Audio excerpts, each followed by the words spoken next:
Yo pertenezco a la Dirección de Ciencias Exactas y Habilidades Mentales, propiamente en la Coordinación de Lectura-Comprensión, y mi nombre es Eric Camacho. Muy bien, primero estableceremos algunos objetivos.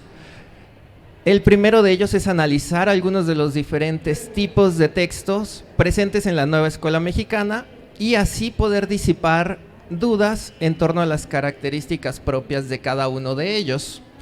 También vamos a orientar acerca de las intenciones de cada género textual escrito y oral, para así entender la lectura, la escritura y la oralidad como prácticas sociales. Muy bien, y este va a ser nuestro trayecto. Primero vamos a reflexionar un poco sobre el concepto de texto, presentaremos algunas definiciones y veremos qué puede ser un texto y qué no puede ser un texto. Vamos a ver una clasificación. Creo que las clasificaciones nos pueden orientar mucho para entender el enfoque de cómo trabajar estos textos dentro del aula. Si tenemos muy clara la tipología, vamos a tener muy claro el objetivo y la orientación que le podemos dar a cada uno de esos textos. También vamos a analizar 3 tipologías que les estoy proponiendo. Vamos a hablar de los textos escritos y vamos a ver cómo abordarlos dentro de estos géneros textuales dentro de la nueva escuela mexicana. Primero, ¿qué es el texto? Creo que aquí hay muchos conceptos y podemos tener muchas ideas sobre lo que aborda un texto. Y dependiendo de los autores, también vamos a tener diferentes definiciones de lo que es un texto. Lo podemos abordar de múltiples maneras. Y, por ejemplo, la primera de ellas, remitiéndonos a su etimología. La palabra texto viene del latín textus, que significa trama o tejido. Y así como nosotros si nos ponemos a ver nuestra ropa y hacemos un zoom y vemos que cada una de las hebras está totalmente conectada y esas hebras están formando algo más, ya puede ser una blusa, saco, lo que sea, el texto es igual. Necesita diferentes hebras para entrelazarse y así formar un todo. ¿Eso qué quiere decir? Nuestras hebras van a ser nuestras ideas, van a ser nuestras oraciones, van a ser nuestros significados que van a estar relacionados entre ellos para así poder construir algo, poder construir un todo. Entonces, esta etimología realmente es muy ilustrativa. Y de aquí podemos derivar muchos más conceptos, ¿no? Como hablar acerca de las estructuras de los textos, que es un tema que a lo mejor no abordamos muy bien del todo dentro de clases, pero entendiendo muy bien lo que es una introducción, un desarrollo, unas conclusiones, o en caso de un textos narrativos, algo como el inicio, el desarrollo, clímax, desenlace, podemos ahí entrar a la interpretación de los textos a partir de esa misma estructura que nos van a ir dando estas oraciones. Aquí podemos seguir metiendo otros conceptos como sintaxis, pero bueno, seguimos avanzando. Ahora, una pequeña definición de Enrique Bernardes acerca de los textos. Dice así, que texto es la unidad lingüística comunicativa fundamental. Y aquí es muy importante resaltar esa palabra de unidad. De esta definición está orientada mucho hacia este lado de la lengua, que maneja la lengua, el lenguaje, y estaría dejando en otro lado otros conceptos que también abarca la palabra texto. Pero vamos por partes. La unidad lingüística comunicativa. ¿Eso qué nos quiere decir? Que el texto va a tener un objetivo comunicativo, va a estar pensado por alguien para compartir un mensaje y ese mensaje va a estar pensado para algunos receptores. Entonces, vemos que el texto pertenece a este sistema de comunicación. También nos dice ahí que es producto de la actividad verbal humana que posee siempre carácter social. Aquí ya se empieza a complicar un poco más la definición, porque la palabra texto solemos pensar que solamente estas manifestaciones escritas que podemos observar tanto en libros como en periódicos y cualquier objeto que tenga algunas grafías ahí impresas. Sin embargo, al decir que es la actividad verbal humana, también podemos hablar acerca de los textos orales. Y este es un género muy importante para la nueva escuela mexicana. Creo que nos va a ofrecer muchas oportunidades de abordar los temas, de abordar los aprendizajes y también pues de cumplir con este mandato de ligar siempre la educación a la comunidad. Más adelante vamos a reflexionar un poco acerca de todo esto. ¿Y qué dice? Está caracterizado por su cierre semántico y comunicativo.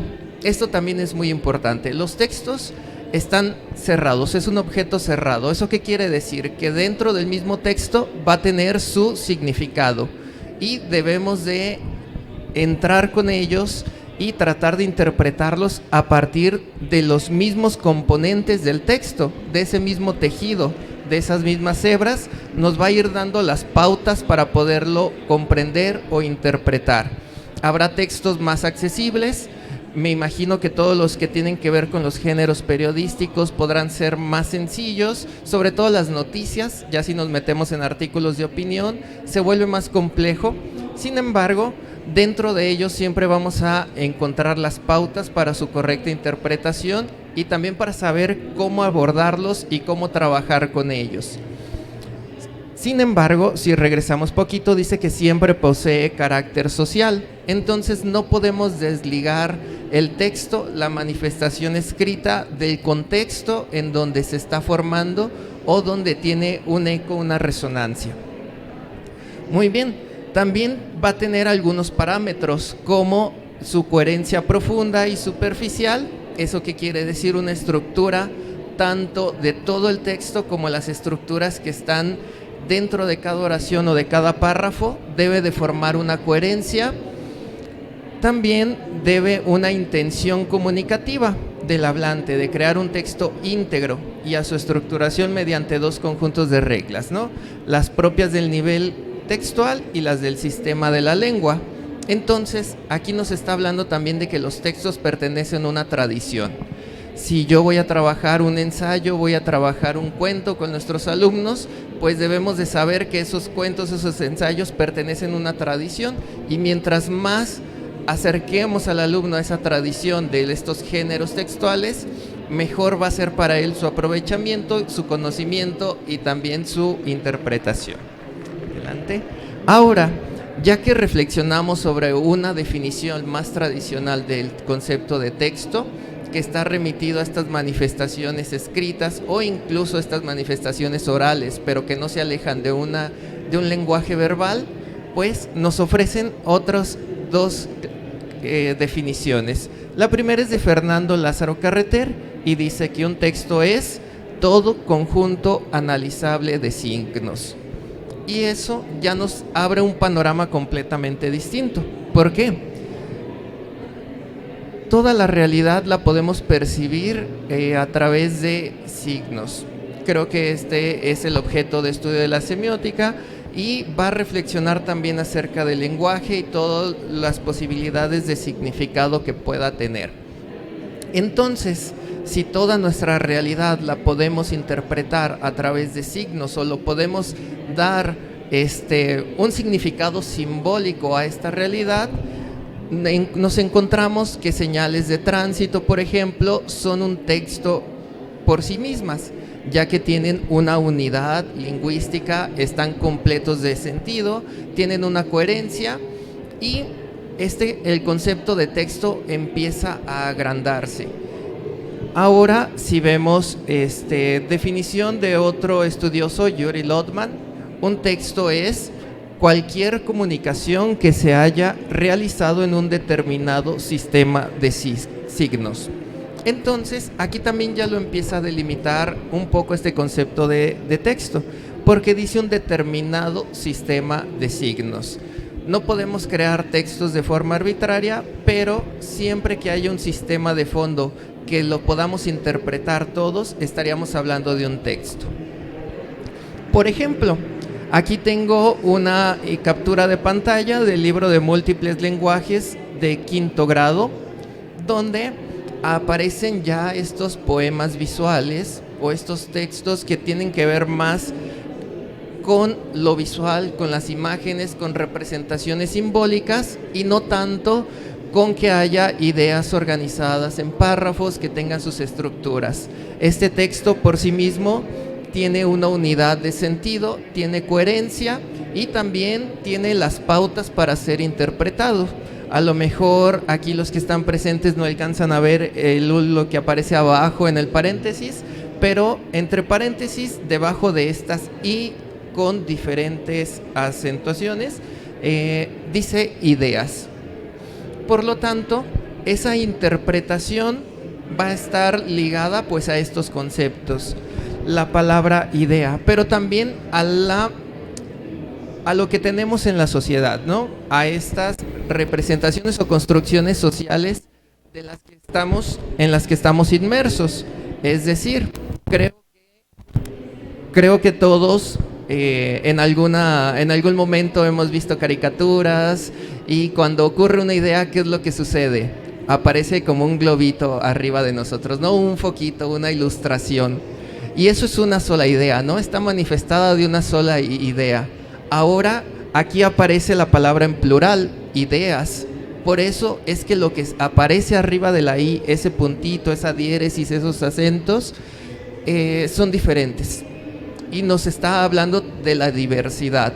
Con unas cuantas imágenes nos habla acerca de diversidad, nos habla acerca de pensamiento, nos habla acerca de creación, y eso son las oportunidades que nos ofrecen estos libros de texto de la nueva escuela mexicana.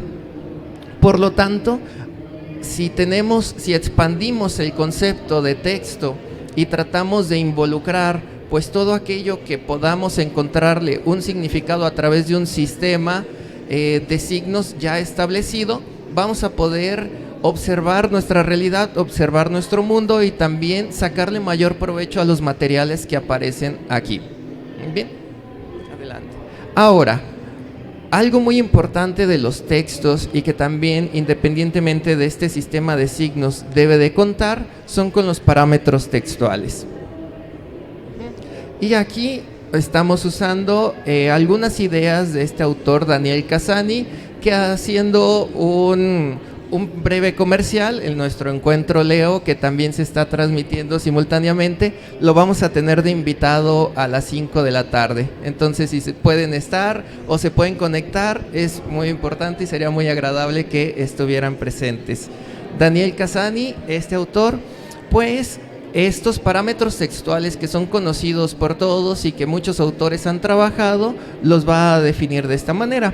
La coherencia, es decir, que los enunciados o los signos que conforman estos textos, que también pueden ser visuales, que forman un texto, se refieren a la misma realidad. Entonces, cuando hay coherencia quiere decir que hay una unidad y hay un recorrido, todos van dirigidos hacia el mismo camino. Luego, la cohesión, los enunciados de un texto se relacionan correctamente y aquí podemos hablar o tomar en cuenta los conectores, estas palabras que sirven para hilar todas las ideas y que sirven para incluso darle un sentido a estas oraciones que voy hilando y que voy conduciendo. Adecuación, va a utilizar el registro y variedad del idioma necesarios según el contexto y destinatarios. ¿Esto qué quiere decir? Y creo que en la adecuación es un punto también muy importante para esta nueva escuela mexicana y que también estaremos hablando un poco de esto más adelante en uno de nuestros workshops. Es decir, la adecuación debe de tomar el registro necesario, el sistema de signos necesario para el momento o la situación en la que va a compartir las ideas, en la que va a comunicar. Entonces, si estamos en un contexto escolar, lo más seguro es que los textos que a lo mejor vayamos a analizar o sobre todo los textos que vayamos a producir, tengamos que cuidar muy bien ese registro, un lenguaje que tenga que estar más unido a las normas lingüísticas, a aquello que es aceptado por las instituciones. Sin embargo, si estamos en otros contextos, en la calle o incluso dentro de la escuela, pero en los temas donde tenemos que analizar, reflexionar sobre las variedades lingüísticas, que tenemos que poner de manifiesto todas estas realidades del lenguaje o de la comunicación que aparecen y que estamos conviviendo día a día con ellos apenas salimos de nuestra casa, pues puede ser que estos textos o la producción de estos textos no tengan que ir ligados a estas normas institucionalizadas, y es ahí donde el dijistes pudiera entrar.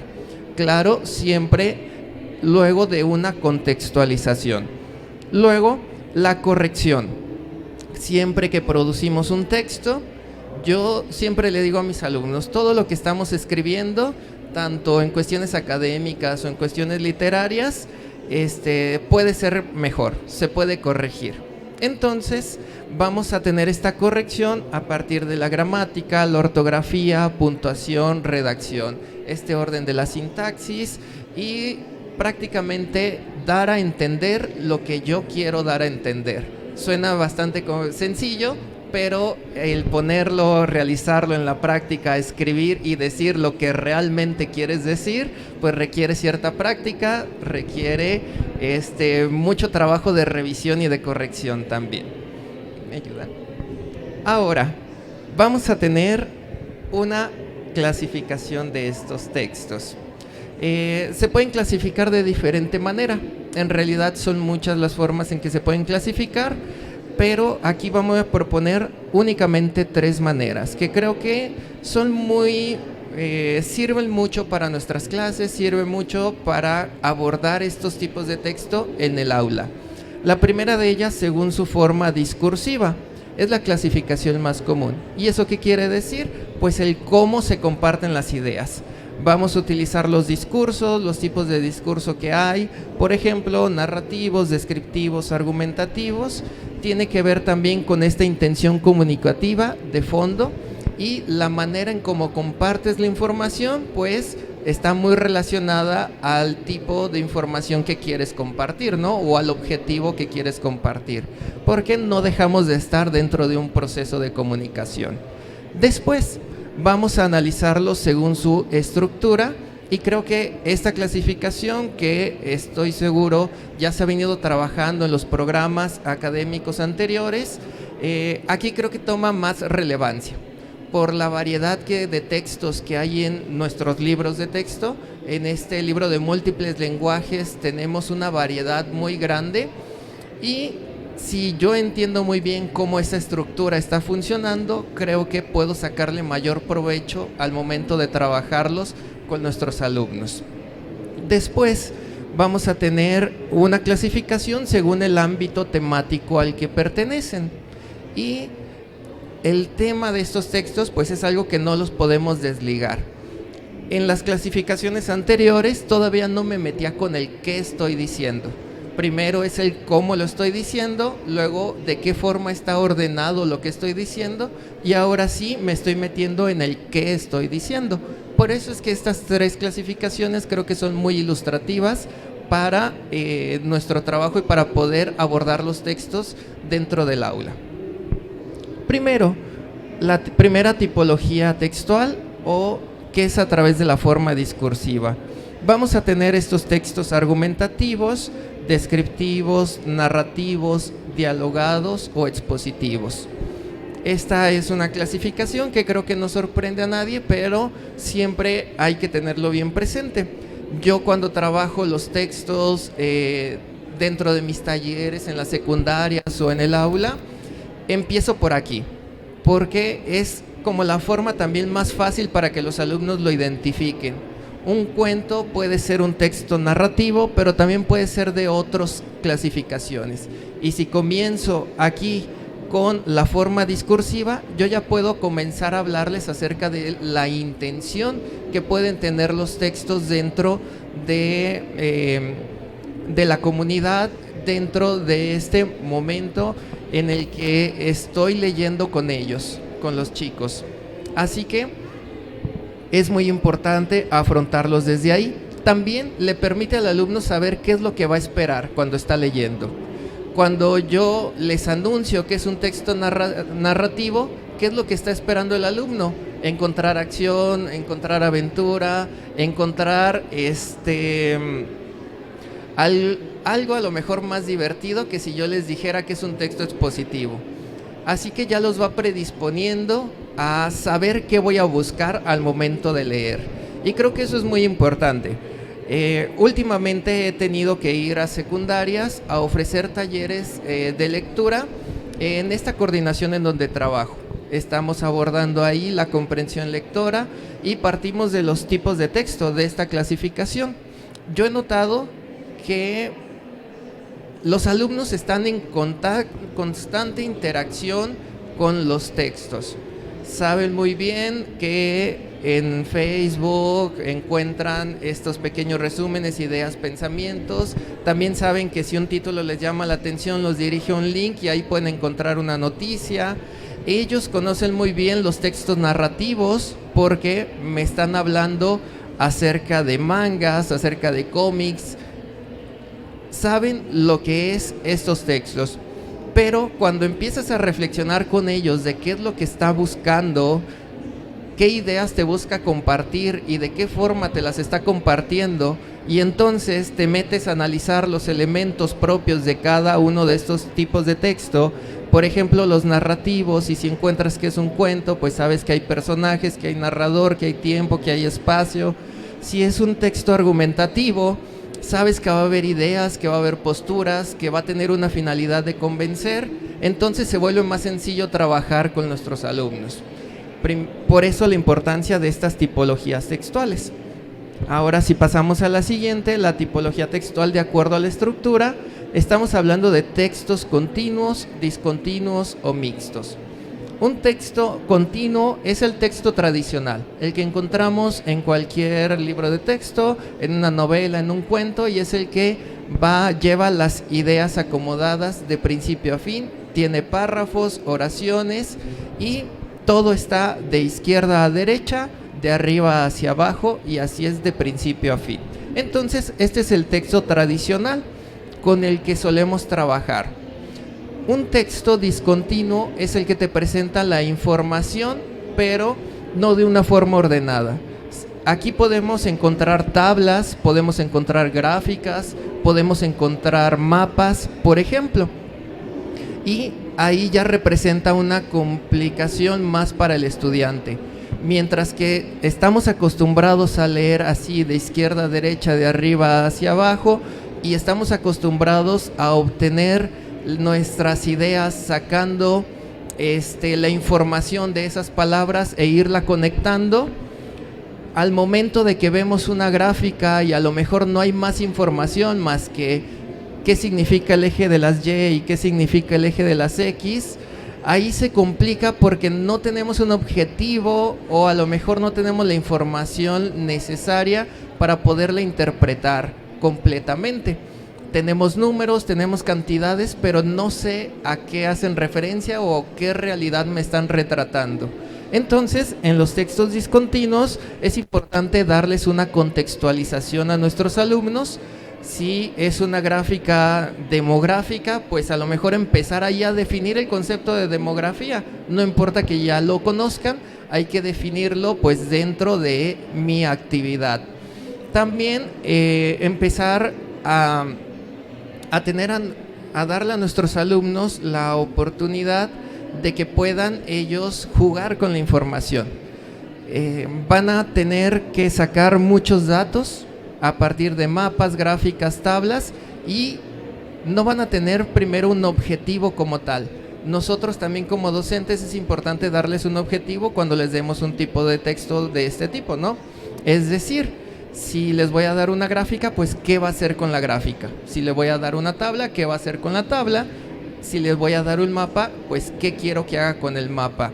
Pero una vez que se cumple ese objetivo, en realidad el alumno va a tener ahí mucha información. Entonces, estos textos nos permiten que el alumno pueda jugar con esa información. Y después tenemos los textos mixtos, que son muy importantes porque ya estamos bombardeados por estos textos. Es decir, uno abre sus redes sociales y ya casi no encontramos palabras ahí. ¿Qué es lo que encontramos? Más imágenes, sí hay algunos textos, ahí está la combinación, ¿no? ¿Eso qué quiere decir? Nuestros alumnos ya no están buscando los textos de la forma en como nosotros llegamos a buscarla, ¿no? Ahora ya la están buscando y todos se los están ofreciendo de esta forma, mientras que el mensaje sea más breve, más conciso y también a través de ilustraciones para que ese vínculo y ese gancho con las personas, con los espectadores, pues los atrape y puedan leer esa información. ¿Eso qué quiere decir? Que vamos a estar jugando pues con esta multiplicidad de contenidos, ¿no? Por un lado tendremos imagen, por otro lado tenemos texto. Así que necesitamos dotar a nuestros alumnos de herramientas para saber qué hacer con ello. Aquí, por ejemplo, tenemos las infografías, que al momento de hablar yo estaba pensando en eso, en esas infografías, ¿no? Pero también podríamos tener como el ejemplo anterior de estos poemas visuales. También podemos hablar aquí acerca del cómic en estos textos mixtos. Entonces es muy importante que trabajemos esto dentro del aula, simplemente porque ya las empresas, la mercadotecnia, ven que ese es el camino adecuado para que lleguen sus mensajes a los chicos y necesitamos dotarlo pues de esto, del pensamiento crítico. Así que necesitamos trabajarlos con ellos. Incluso los textos mixtos ya se están superando un poco porque en redes sociales ya ahora ya no vemos infografías, casi lo que vemos son estos pequeños videos, ¿no? Desde que TikTok apareció también hubo otra revolución de estos contenidos. Y no es que deje de ser un texto audiovisual, pero si yo sé trabajar con estas estructuras, yo sabré trabajar con estos múltiples formatos. Bien, adelante. Y por último, la tipología textual de acuerdo al ámbito temático. Y aquí también tenemos como muchos grandes ramas, ¿no? Por un lado tenemos lo literario, que dentro de lo literario, pues vaya, que no hay, ¿no? Tenemos cuentos, tenemos poemas, obras de teatro e incluso la literatura es como tan confianzuda que se roba los géneros de otros lados y tenemos crónicas que son literarias, tenemos epístolas, cartas y en realidad es una novela epistolar.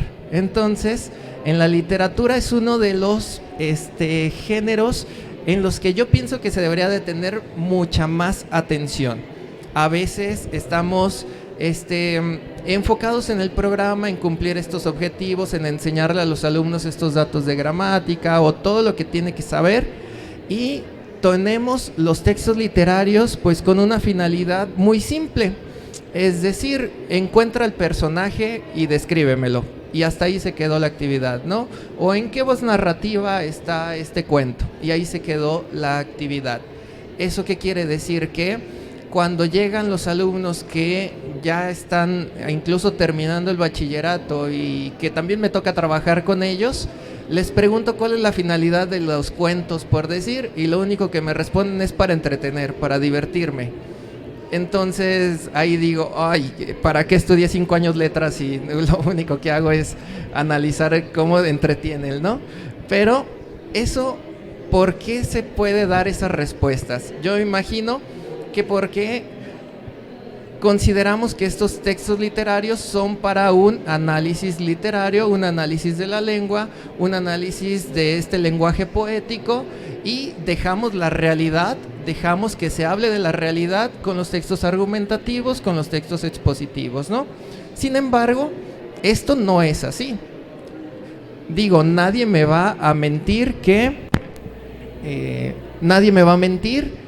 una fábula no habla acerca de nosotros. Una fábula no habla acerca de qué es lo que debo de hacer, por qué lo debo de hacer. Nadie me va a mentir que un cuento, incluso un cuento de hadas, me está hablando acerca del papel que puede tener una mujer dentro de una sociedad. No me van a dejar mentir que el príncipe, las actitudes del príncipe, yo puedo decir si las hago, si no las hago, si cambio aquí, si no cambio allá. Y aunque no me esté enfrentando a dragones, pues sí me estoy enfrentando a problemas grandes en esta realidad, ¿no?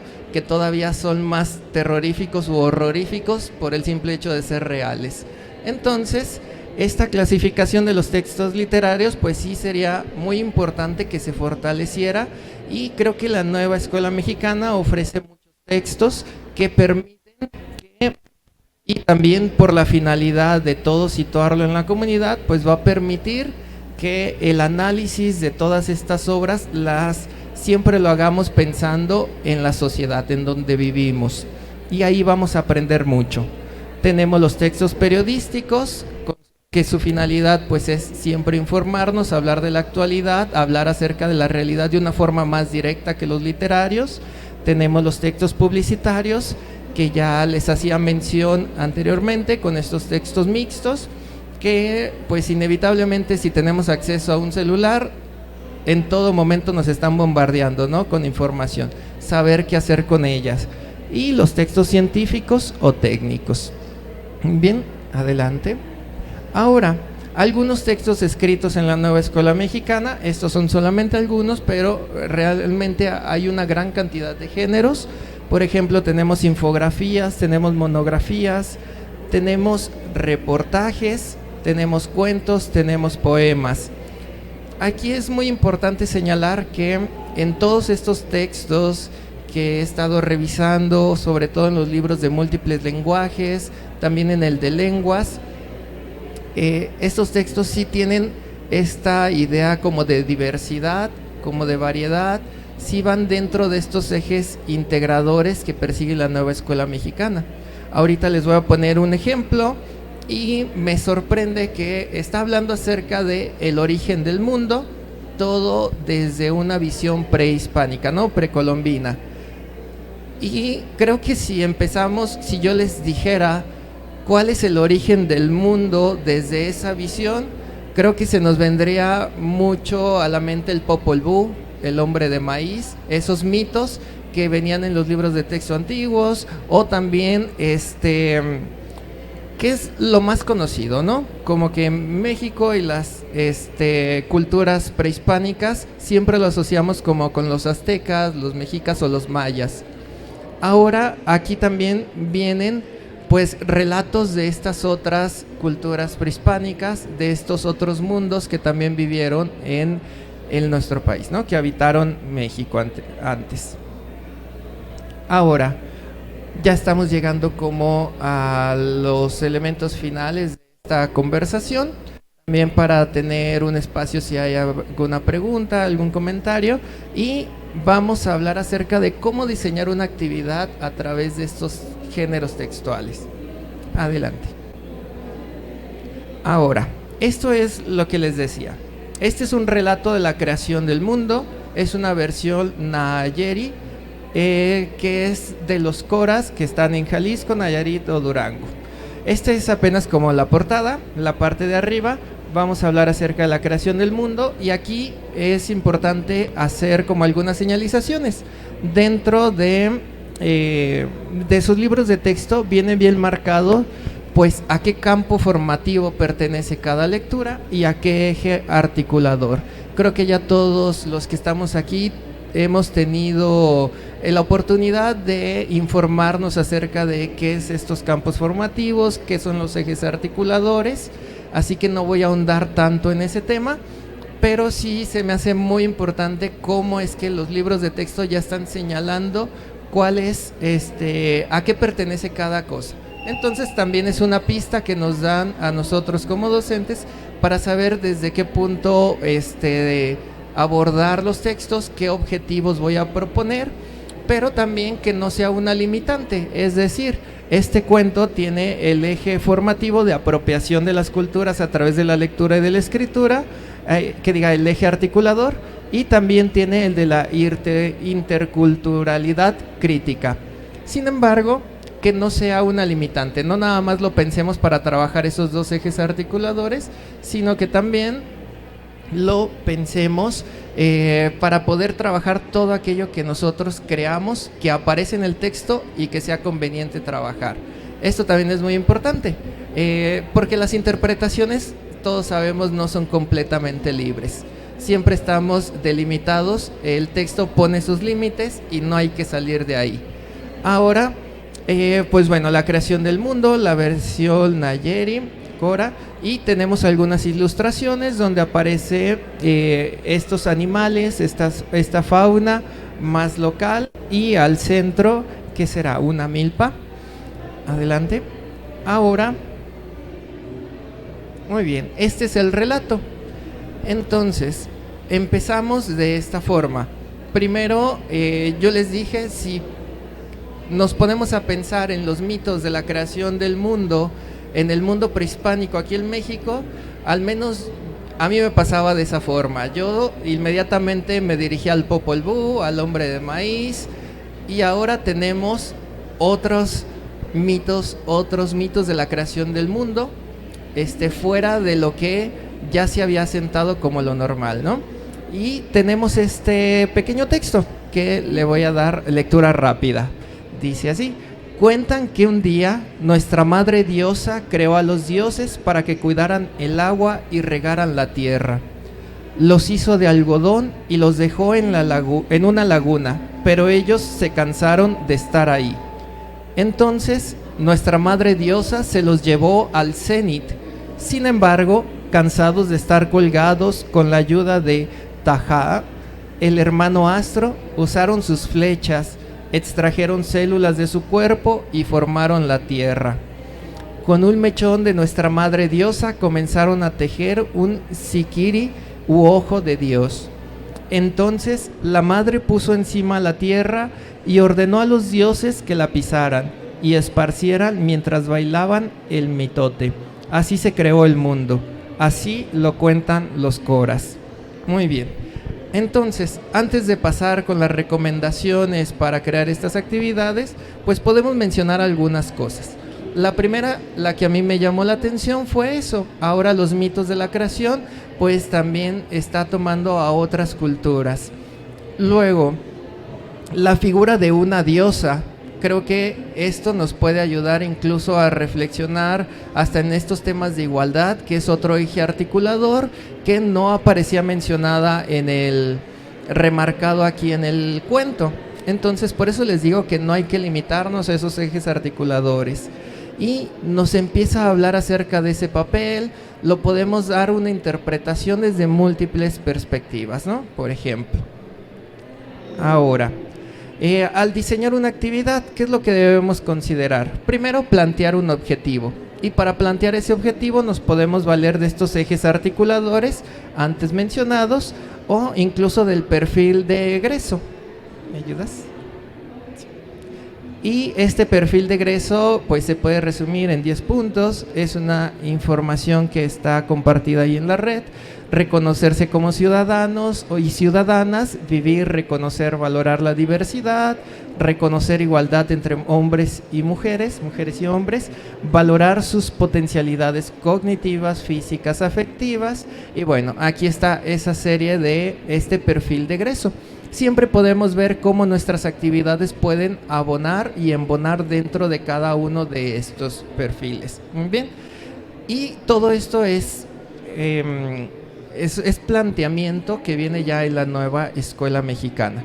Entonces, la lectura siempre la están proponiendo como este acto, la palabra que utilizan, ¿no? Acto de colonizador, como para hablar acerca de estas ideologías que han quedado al margen, bueno, no ideologías, más bien identidades que han quedado al margen, y es importante pues retomarlas, y es importante analizar pues desde esa perspectiva los textos, aunque también diría yo que no solamente limitarse a cumplir con estos objetivos, también podemos cumplir pues con otros objetivos, tanto adecuados para la materia, la enseñanza del lenguaje, o incluso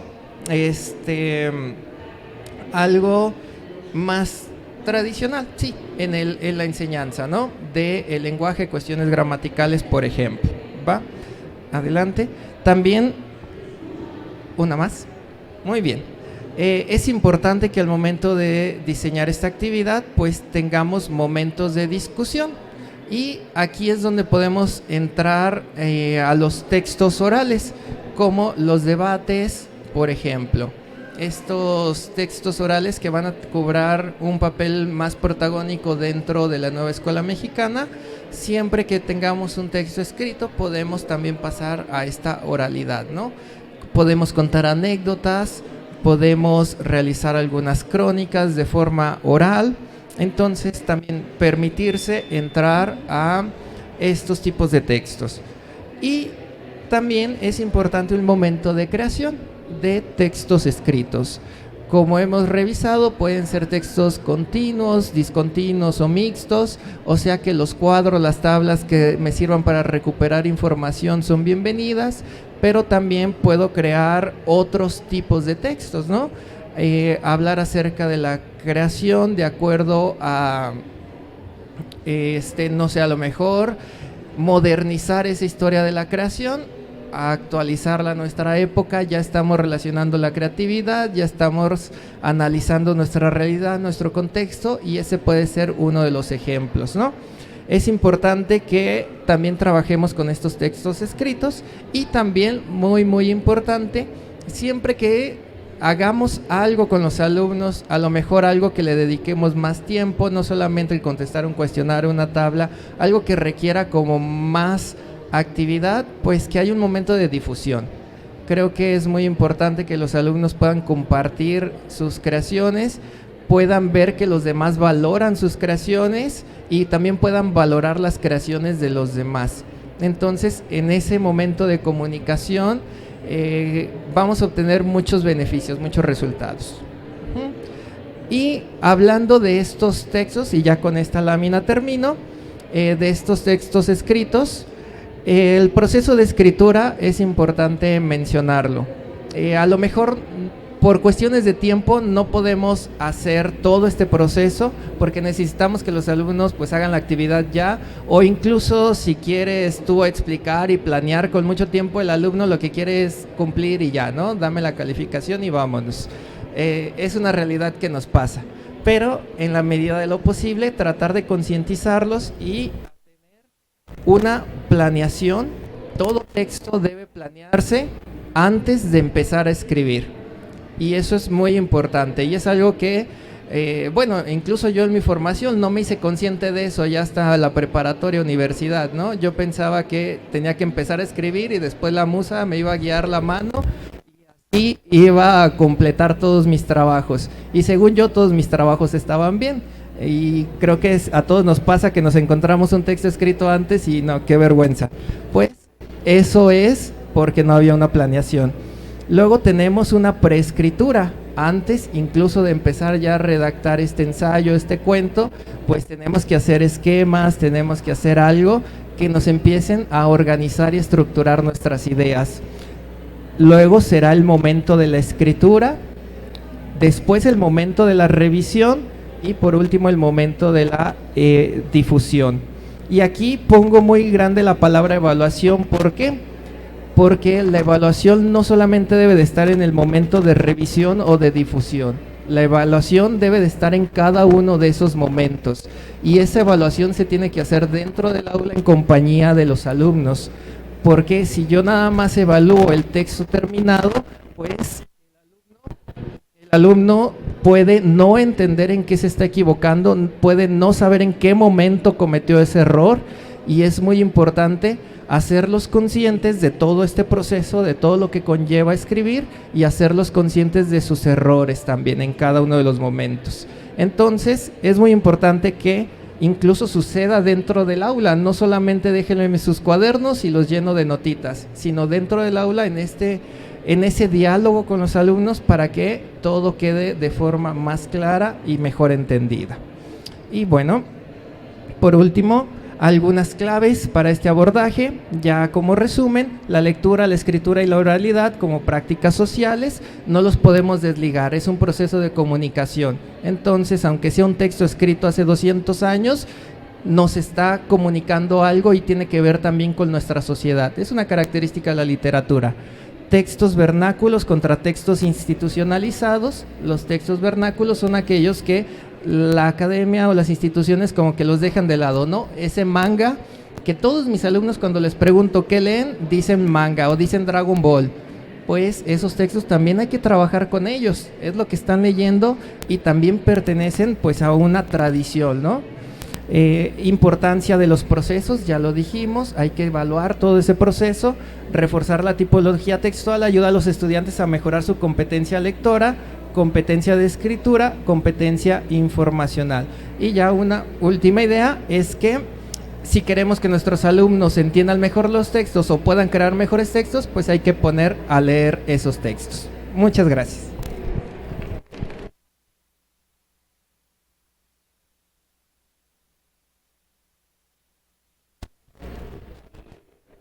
Muchísimas gracias. Muchísimas gracias. Disculpen, la verdad, los aquí presentes y los que nos están viendo. Lo que pasa es que por los tiempos ya lamentablemente no podemos dar la oportunidad de compartir, de retroalimentar, ¿sí? Y agradecerte, Eri, emocionante ponencia tan interesante de escritura creativa en el aula. Y para cerrar con broche de oro este primer momento, este primer espacio en el workshop de espacios creativos aquí, agradecerle aparte a Eri, también me voy a permitir hacerte entrega de un reconocimiento que a la letra dice: